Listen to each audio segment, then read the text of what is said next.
बिस्मिल्लाहिर्रहमानिर्रहीम। अस्सलाम वालेकुम। ये है जी वक्त की बादशाह खजूर।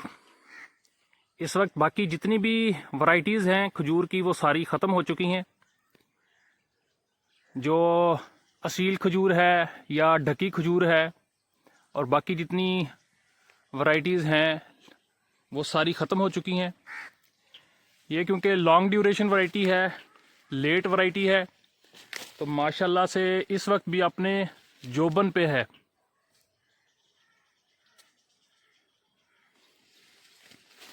फ्रूटिंग आप इसके ऊपर देख सकते हैं, कमाल की फ्रूटिंग है। और आज अगर तारीख की बात करें तो 31 अगस्त आज की जो तारीख है, जिस वक्त मैं आपको ये फ्रूटिंग दिखा रहा हूँ।